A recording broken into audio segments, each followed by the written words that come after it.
Oye, baankii akkaawuntii kan keetii madumee namni asii gargaaru si gargaaru titi. Anis gaaganaa waan Dubaay san irratti wanti waan hojjennu warroonni gargaaru barbaadan gargaara. Waliin Akkaawuntii kan baasaa fi kee maakii achi na guddisiitii akka anutti na bira hin jira. himi afaaniin haa himattu qoy. Karabbi laaffisee amma waan mana kiraatis waan tokko tokko si gargaaru namni obboleetii qabu si gargaara waan ta'eef akkaawuntii kan kee himadhu. Biiftuu bakka lubbuumaa laal. Biiftuu yana nagee maamiitii yana nageessaami. Ati fayyaa qabdaami? Dura wanni dursu fayyaadha miti. Nama meeqaa jira kan miilli muramee kan kaleen isaan hojjannee waa meeqaa jira jechuudha. Ati har'a fayyaa guutuu qabdu. Waan fayyaa qabduuf Duubaay miti nama Ameerikaa deemuu danda'ati. Namni fayyaa qabu addunyaarra deemuu ni danda'a. Kanaafuu har'a hin taane jechuun immoo boru hin ta'u jechuudha miti. Har'a hin taane jechuun boru hin ta'u rabbiin maalitti beeka? Bar nuti hin beeknu malee rabbiin waa'uma tokkoof si hambise ta'uu danda'a. Rabbiin meebi xayyaarratti har'a deemtu kun bika tokkotti galabaxamuu deemuu ta'uu danda'a. Rabbiin waan sababa malee waa hin godhu jechuudha. Gaafa rabbiin waa godhe nuti musliimni maal jenna? Khayrumaa fi janna jechuudha. Kanaafuu rabbiin kan kee waan si jaalatuuf khayrumaaf rakkoo tokkorraa si hambise nuti hin beekne malee. Kanaafuu ati waan akka tasaa ta'e tokko khayrumaaf jetteetuma hafuu qabdaa. Jala hin booyini mana si haa kireessu. Amma mana waan dandeenyu siif goona. Boorullee taatu har'a hin taane jechuun boru hin ta'u jechuun miti. Borus ni deemta. Ni deemta ammas Duubaay hin hafne jechuun waan dandeenyu nuti fuushnuma goona. Tolee? Ishi. Okay, amma akkaawuntii kan kee nama 6,000 jira. Namni 6,000 akka waan danda'u si haa galchu. 1,000. Waan ilmoo waliin dhaleetti rakkachaa jira wallaahi gaayis ni beektan. Himaddume daraartuun illee gadi baay'ee biiftu gadi baay'ee ammasitti gadaa baatu maakii koo gadaa baatu gadi kootu biiftu. Safuu sinitti haayimu safuun beekti. itti meeyyee.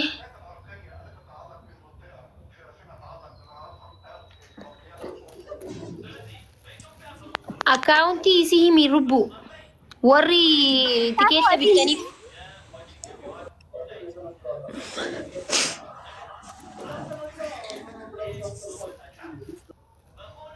Akkaawuntii ishii himi siin jechaa jiru safuu himi. Ana akkaawuntii ishii na biran jiru uumamaa kuush.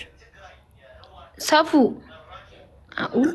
Fi qol jalan na bira jira irraan godha afaan barbaadan jira ashii gadi na jalaa fagaate. Afaanii himi irra maxxansini afaan. Seenaa dafii keessan akkana natti sirkime. Kan irraan godha ammaa kiibsi Birrii furraa fuudhee hin qabu. Akka kan tikeetti kan kaffalee masiidha. Ani birrii fuudhee hin qabu shirku. Inti akkaawuntii fuudhee hin qabu.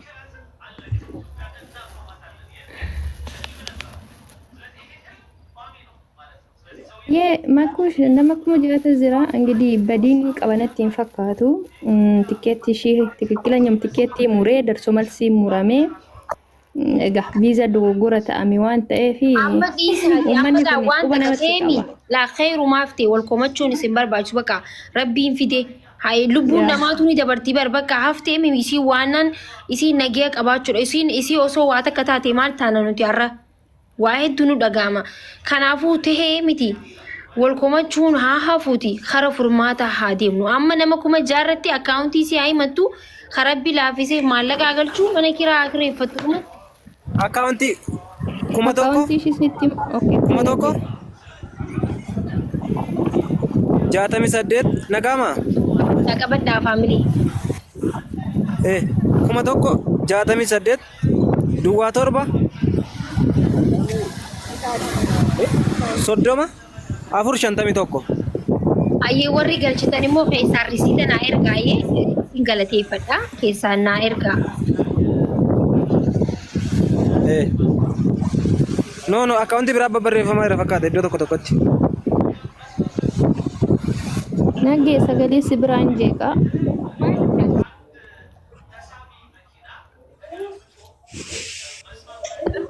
Safuu sitti tolamoo himu. Himtee? Injeeqa sagaleen isa bira 1,068 duwwaa 7 30 4 shantamii tokko. Bakka ani gaa akaawunti barreessina. Biiftu karaa manaa gali bakka nagee qabiti eessa galti. Rakkoon hin jiru rakkoon hin jiru. Wadduma tokko galla safaruma tokko jira waan ta'eef rakkoon hin jiru. Zabdituudha maqaan akaawuntii zabdituu darajjee. Ayyee mana fira isiisan ni jiraami daree wayii natti heddummaate maqaan biiftu. Sorry. Jira. Ayyee achi geessi. Dhiisi naggee na dhagaye yookiin seenaa biraan dhaqoo kun biratti fuudhishii boru siraatan kireessitaa fi har'a bira fuudha daraage. Boru waa hunda goonaaf tasgabbooytee amma nyaata. No rakkoon hin jiru obbolaan ishii namaddii jiruuti.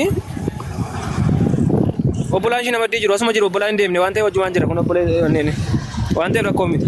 Qajeelchuudhaaf dhufa wallaahi garaa na balleessa. Umaa bakka ayyee deem laayif irraa bayiiti deem bakka. Sii bilbila amma giseen viidiyoo sii bilbilaa yaa. Ayaa maamitiyaa. Boyni isheen si wajjin hin jira abshirishi. Bakka deem rakkoon hin jiru amma tasgabbeessa. Boyni. Booda Si bilbila. wajjin tarraa mul'e. In tasgabboyti qoy boodaanaa dubbisaa. Daraartuu. Wayye. Hottume viidiyoo bani akkam jirta nagaa qabdaa? Nagaa qash. Rifeensa dalagattee? Lakki. Maaliif? Mee viidiyoo bana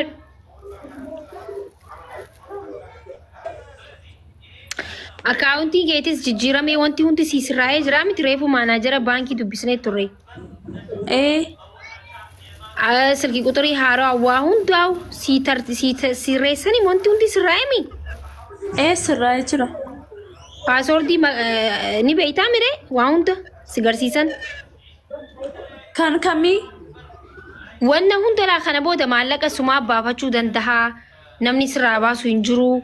Lakkoomsa keetii siif jijjiirree baankii akaawuntii kan mucaan beeku miti haarawa sii bee miree amma reefu tan.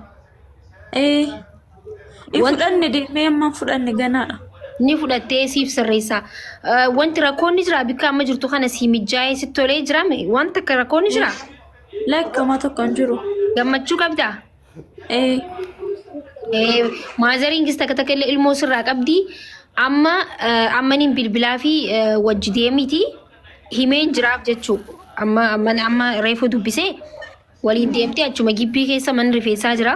Paalestiraa dalagadhu uffanni aadaa ni jira. Uffata aadaa uffadhu bareediti. Ilmoo keetillee uffata ni bitanii fi uffachisiiti.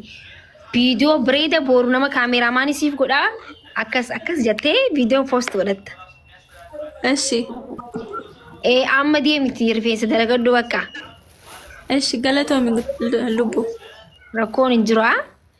Anka mana sii barbaanna amma kana booda boru akkana arra gargaarsa wayii jira. Boru uummata bira dhufnee waan dandeenyu uummanni si haa gargaaru mana siif kirreessina san booda. Eshi. Yallaa hayya nagaatti. Maaltu isin kabachiisa? Feemasa taatee akka wantiyyaa sanitti bakka miidiyaa irratti waan barbaadde beeksisas waan adda adda isaa hojjettu gaayis. Haaya maali jirtan gaayis wallaahi wabillahi. Makkusha asirratti waa sii dubbachuu barbaada. Waa'ee mucattii kanaa akka waan birrii natti laateeru jalaa ol warroonni barreessanii ani uftee haa dalagattu. Ijoollee baay'ee fidee akkuma kana karaa saniin fidee uftee haa hojjetachuuf. Ufeessi biratti waadaa seenee miti.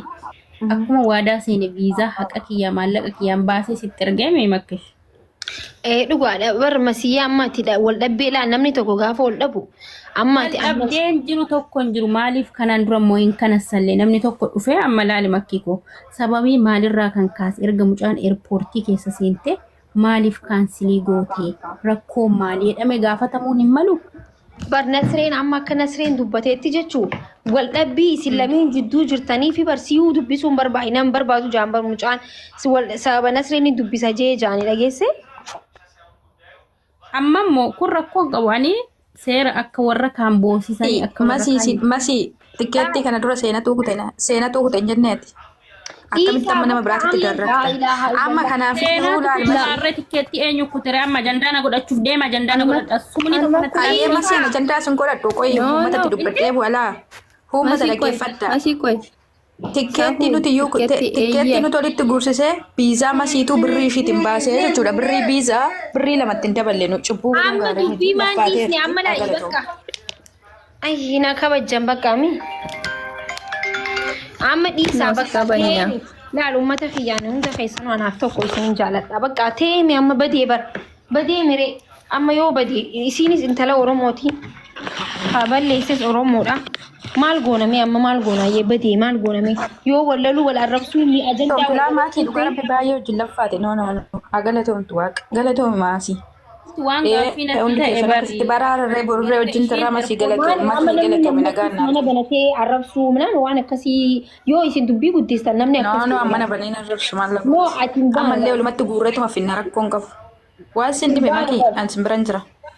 Simbaan obsa waan jedhama yoo asii atiit akkas jenne warri waa waraabu kun waa waraabee namni akka wallolu godha si galee sanboota maaliif bireedaa hin ta'u teemi masiin borulee obboleetii sitiin gargaartii rakkoon hin jiru nuti hin gargaara ammas bar ni finnaan bar teemi waan ta'e dhumatti harka namarraan goote harka ofiin hin goone osoo har'a masiin isiin kaanser haa goote ta'e hin dhiisnu hundi keenyaa barasmaa jirtiimi. Garuu nama mucaan sun masitti waan aaree qabaachuu danda'a waan isaan itti isiin beekuu baattu. Mucaan kennuun jedhe makkii kola sinirraa ati mucaan mana madaama galti malee mana uffataa sin dalagdu mana madaama galtee dalagatti jettanii mire. Micoo nuti akka jenne bari famous biiftuun already amma famousidha namni hedduu namni biiftuu hin beekne hin jiru. Hanqa mana madaam seentee hanqa jabaatutti nama Oromoo bira hin dalagatiin hin jeen.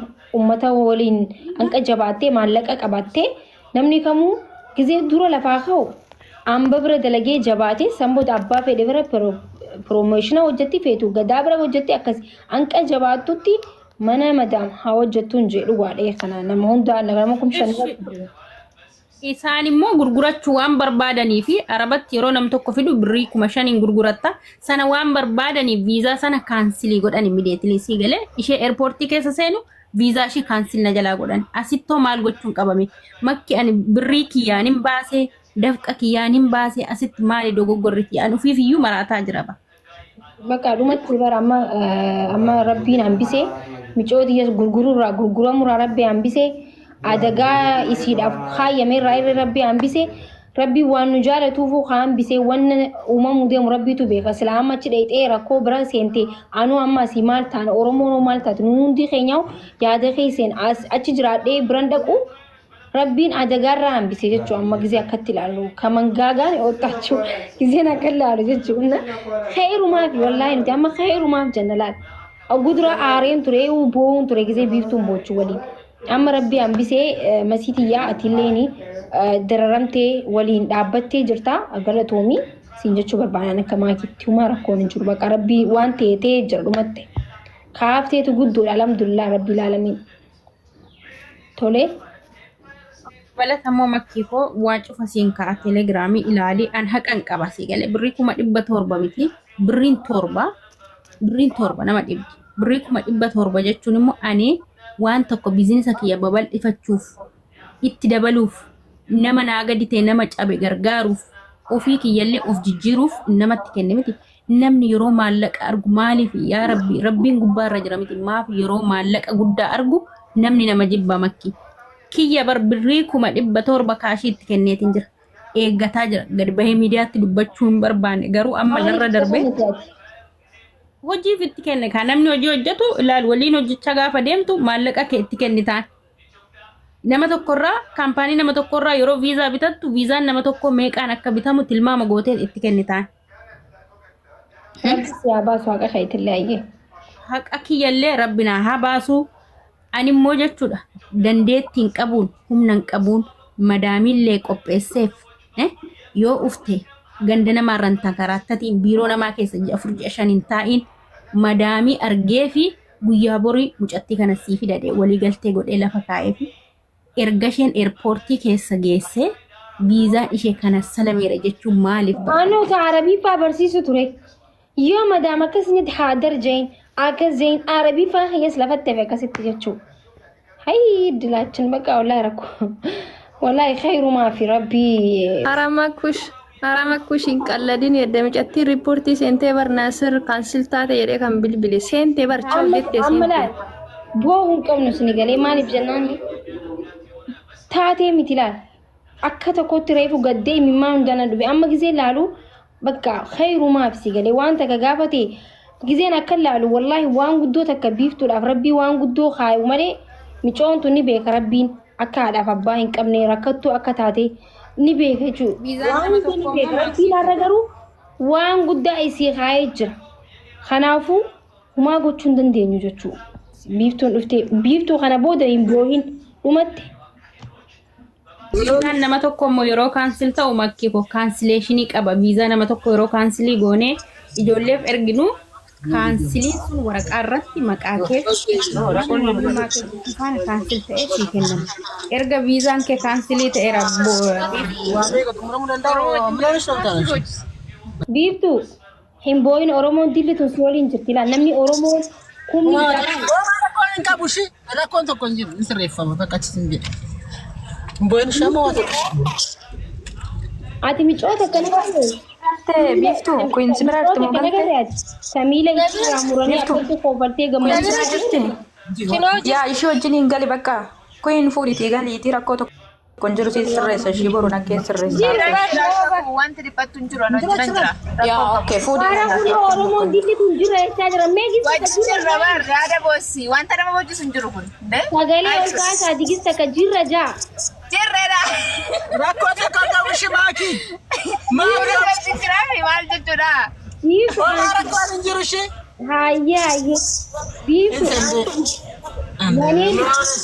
Karaa cufee jechuun Oromoon si waliin jira akka jettuun godhin amma deeqaa kana keessatti. Yeroo waan akkasii yaadini dee ataasi. Nan beeka akka siraa gootu ishee jechuun daa'imman nama kaffaa garuu bakka amma dhiis.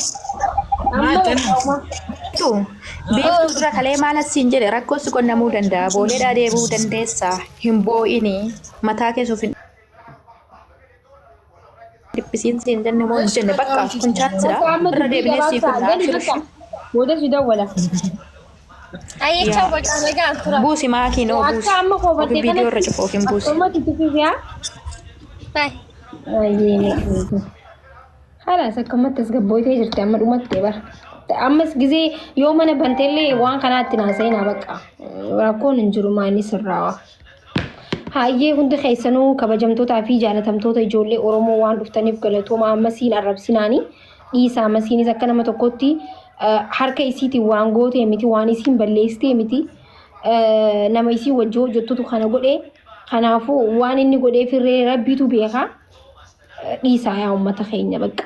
Hin barbaachisu masii galatoomii hundi keessanuu warri tikeettii murtanii warri laamaa waliin dhaabbattan ijoollee Oromoo baay'isawwan nam tokko lamaa miti Oromoo hundaa waliin dhaabbate kan yaadaanis maallaqaanis waliin dhaabbate hedduudha biiftuu akka ilmoo teessanii ilaaltanii akka obboleetii teessanii ilaaltanii hundi keessanuu waliin dhaabbattanii arallee boorullee hanqa isiin bikka tokko dhaabbattu isiis daraartus waliin dhaabbadhaa isiin hin jenna galatooma walitti deebinaan nyaata godhachuudhaaf anaa ka'ee yaa'iin dilli wanti sun dhufnaanii dhufe egaa faamilii kan hin qabu asumaa miree laazima akkas ta'uu qaba nagaatti. Yaa makii Ayyeen galatoomii qomee seenuu al tokko dubbadeen bu'aa makii galatoom guddaa isaa ijoollee ilaalaa masiinis amma humna ishii irratti arrafamnee gadi galabbatamtee irree turtee biiftuu irratti birrii ishii baaste malee nuti hin kennine warri immoo tikkeetti birrii tikkeetti nu biratti walitti gurtan sin gaddisiisne yoo ta'e dhiifama guddaa hunduu chaansidha bakka carraa ishiiti ammallee deebinee nama fi mokkorraa galatoomii maakii jecha siif hin qabnu guddaa isaa ammas yatillee galatoomii amma humna gadi yaatte. Anama xibsii godhatee nyaatu deema nagaatti turaamee beelaan na jira. Ayyee galatoomii nagaatti. Argitanii foon akkuma baasee firija keessa godhachuu fi yaa'iin tun kanaan dubbiin tun kanaan rifadhee seen. Nyaatallee nyaanne jechuun maaliif rakkoon gaafa namni tokko rakkate nyaata nyaachuu natti mul'atu wallaahi rabbiin natti ragaa miti. Bakka ilma namaa tokko rakkanne gisa jee garaa kiyyaillee yaadu jechuudha. Soo garaa kiyyaillee nyaadhee ufee booda waliin haasa'u na laata. Amma nagatti. Galatoomii waan ishiin jirtu barbaadduun siin gargaara. Sappoortii siin goona. Maddu tokko jiraatee rabbiin haqatiyyallee akkanaa baasu du'aa'ii kee keessatti na yaadadhu dabalataa ani masiini dhugaa rabbiiti anuu ofiitiyya ofirra darbee nama gargaara nama haqa nama nyaatu miti hattuu akka waan nama hattuu jedhu jaalladhu ani ofiiti hattuu waan jibbuuf jechuudha kanaafi anana arrabsitanillee na faarsitanillee waan takkanatti natti hin qorru ofiiti yaafu ganaa hattuu ka mucattiin sababii maalitti kaansilii taate erga isheen eerpoortii keessa seente kaansil godhamteetta maaliif jedhama dubbii kanayyuu bar hoyitiin cufnee darbaa jirra bari makkee waan atu amma bakka kanadha namoota amma waan kanas haqa kan keessa akka sii baasaniif manni murtii ni jira sigalee amma manni kuni mana ijoollee xixiqqoo ijoollee lafaa dhuftuufaa gargaaruu jabeessuu bakka akkas godhuti manni kun mana ijoollee nama guddaas gargaaru seeraan fudhatama warri manni murtii kabiraani jira achillee dhaqisi waliin dhaabbadhaanillee wallahi rabbi si baasu wallahi yaama si nyaadhamtee yoo dhuguma maalleen keetis nyaadhamee ta'e rabbi si waliin dhaabbatu wallahi ani namummaa har'aaf boru nan eeggadha makkii koo maallaqa 700 jechuun har'a birrii 7 miti waggaa meeqa akka hojjetamee fidamuun beekta hojii gaafa viizaa tokko namarraa bitattu viizaa nama tokko meeqaan akka bitamu kaalkuleet goota deemsa keessammoo nama amantee gaafa birrii hammaartee itti kennitu lakkaa namni si nyaataa makkiiti wanti dhagaruu ati maa inni beektaa mucaan kuni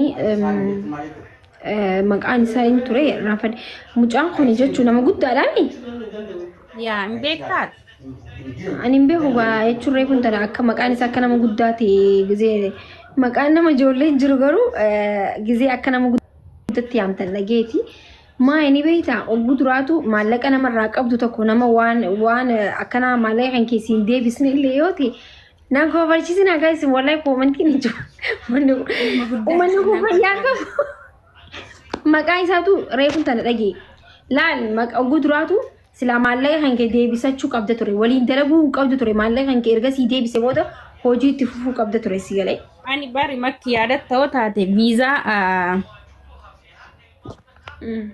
viizaa kanaan dura karaa eenyu restorantii haa dhuftu jettanii turtani haqa maallaqa kiyya naa deebisennaani kan hin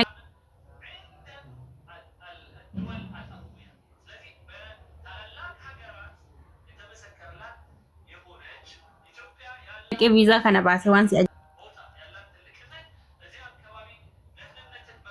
ajaa'ib ani karaa sanaan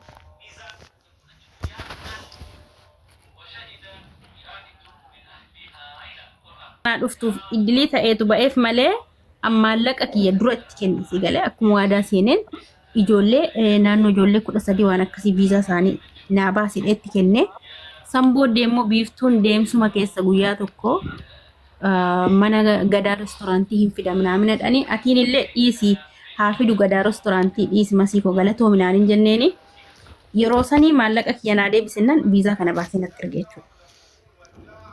hayyee bakka rabbiin haqa kan keetillee si habaasuu du'aa isii godha wallahi nyaadheetiin du'aa isii godha amma nyaata hojjechuu deemaa nama naa hojjetu qabu ani. Naa hin qeebbalama rabbitti naa himi waa hundammoo akkan obsa godhadhu rabbitti kennadheera waan ilmi namaa nama miidhe rabbumtuu hin furame guyyaa eegee akka kana warri immoo masii hattu jedhanillee makki akka waan birrii isaanii natti laataniiti ajaa'iba bar birriitti yaan hin baase yaa jamaa.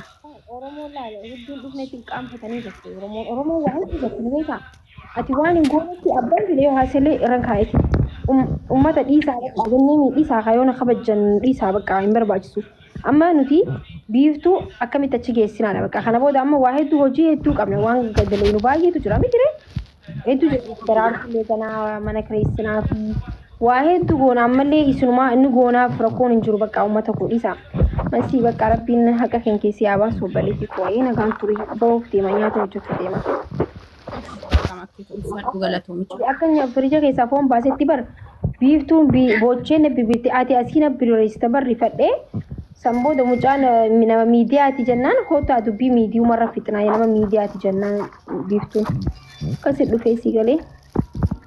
Nama miidiyaa miti shaalaa kiyya seeratti deemaa shittaa Oromootu gargaaru ture dhimmi biiftuu dhimma nama dhuunfaati miti dhimma uummataa wal qabsiifatu namni tokko gaafa uummanni gargaaree dubbii namni lafa keessaan fixuu ta'uu qabu beekte.